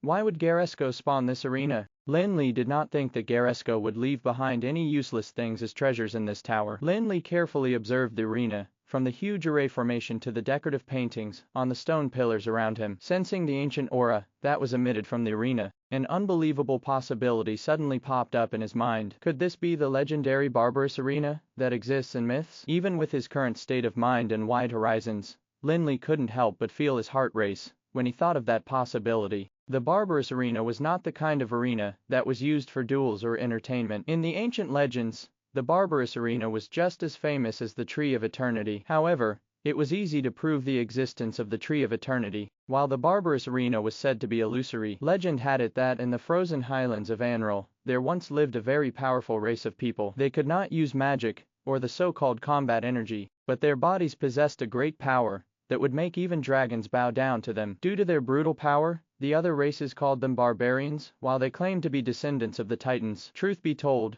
many of the races in Anral called themselves descendants of the Titans, and even the dwarves claimed that they had the bloodline of the Titans. Hence, the barbarians were actually not recognized by the others. They simply refused to believe it. The barbarians chose to live in the harsh environment of the frozen highlands, not because of any oppression by other races, but because they believed that only by surviving in harsh conditions could they maximize the power of the bloodline of the Titans in their bodies. Another more important reason was that the barbarous arena was in the center of the frozen highlands. It was said that the barbarous arena was even more ancient than the Tree of Eternity, as it dated back to before the Dark Age. The arena had already existed before the Tree of Eternity was born. Even the barbarians did not know when the barbarous arena appeared in the frozen highlands. However, it was said that the arena had once been the battleground of the gods. The barbarous arena was extremely important to the barbarians, who had been training their strong and elite warriors there for several generations. It was also used for the selection among the strongest warriors to become the king of the barbarians. Whenever each barbarian reached the age of 12, they would have the right to enter the barbarous arena. Besides,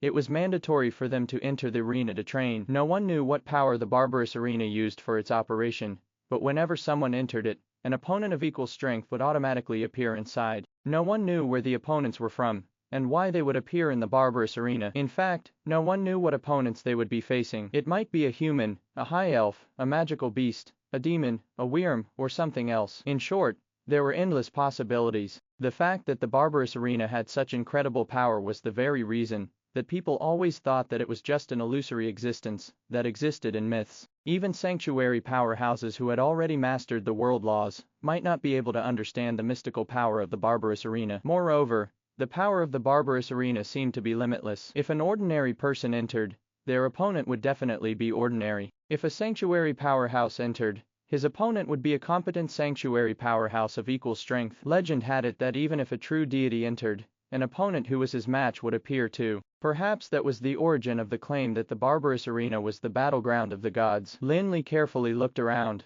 and the more he looked at it, the more he felt that it was the barbarous arena that he had heard of. If this was really the barbarous arena, it would indeed be qualified to be placed in the inverted tower by Garesco. Just as Lin Li was speculating whether this was the legendary barbarous arena, a large wave of mana suddenly surged out at a spot not far in front of him. The space also became heavily distorted. Immediately afterwards, a wyrm appeared, and it turned from a translucent, illusory figure into a solid one in the blink of an eye. Roar! A loud and clear dragon roar immediately resounded in the arena with the emergence of a wyrm. Looking at the wyrm that appeared out of thin air, Lin Li's pupils suddenly constricted because the wyrm that appeared was not like the ones that he usually saw. Instead, it was a king of the wyrms that had sanctuary-level mana waves. It was a silver wyrm that was not very large but seemed extremely athletic from head to toe. Its body was covered with scales that glistened like a silvery armor. It did not seem terrifying, but it seemed more like a sheathed sword that was so sharp that others dared not look at it. Among the massive group of ancient wyrms, the silver wyrm had always been known as the assassin of wyrms,